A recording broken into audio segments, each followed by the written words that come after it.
delta é igual a b ao quadrado menos 4ac. Então, delta vai ser 36 menos 4 vezes 1, 4 vezes 9, 36 também. Então, delta é igual a zero. Ótimo.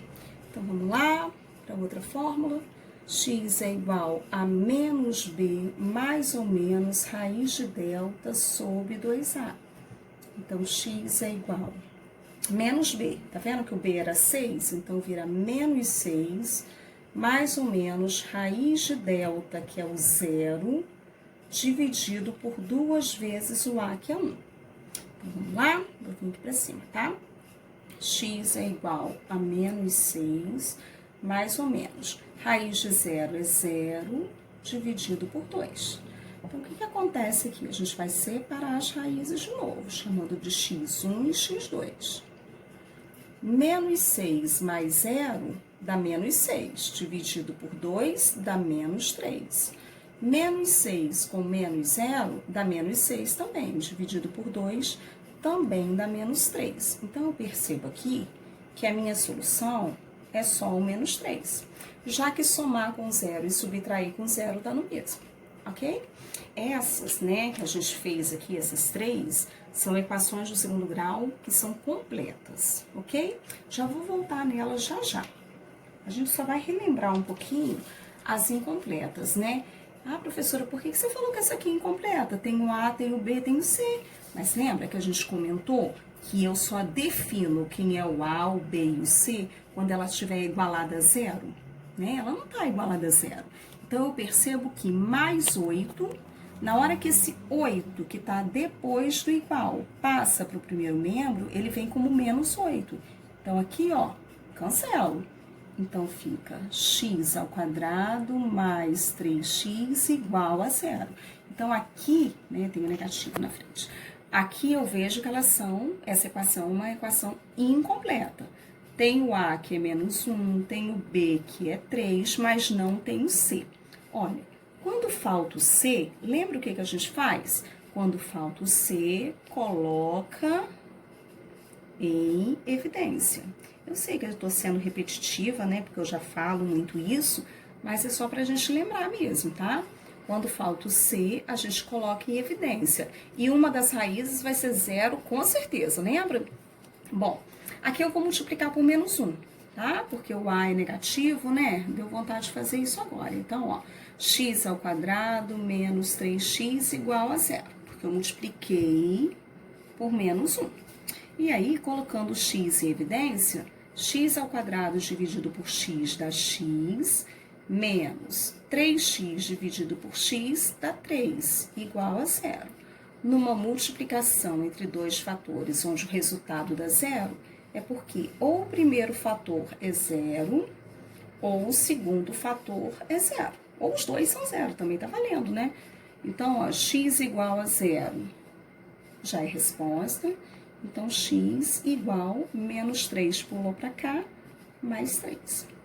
Lembra que eu falei que quando falta o C, uma das raízes é zero com certeza? Olha ele aqui, ó, 0 e 3, ok?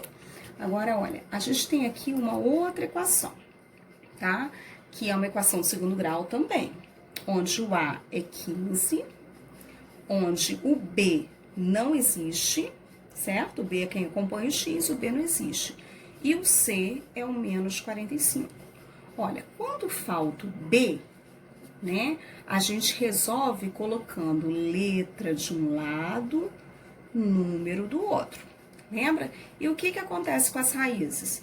As raízes são opostas, ou se não simétricas, né? Uma é positiva e a outra é negativa. Bom, colocando letra de um lado, número para o outro, eu vou ficar com 15x ao quadrado igual a 45. Então, x ao quadrado é igual a 45 dividido por 15. X ao quadrado é igual a 3.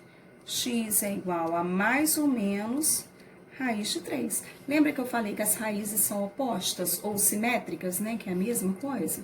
Então, ó, a solução é menos raiz de 3 e mais raiz de 3, ok? Por último aqui, né, a gente tem uma outrazinha aqui que também é uma equação incompleta, né? Eu posso colocar o x em evidência. Então, vai sobrar x mais 3, né? Igual a 0, x igual a 0, x mais 3 igual a 0, x igual a menos 3. Nesse caso, faltava o c.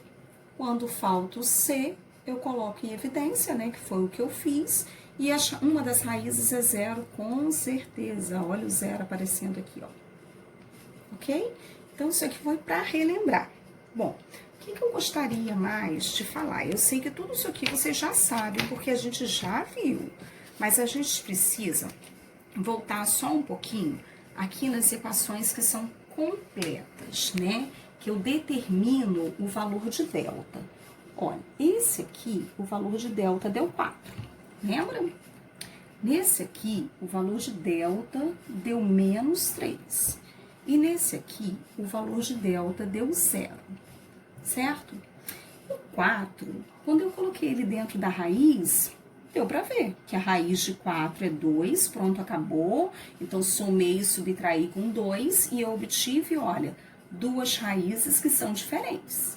Então, quando delta é um número maior que 0, eu vou ter duas raízes que são números reais diferentes, ok?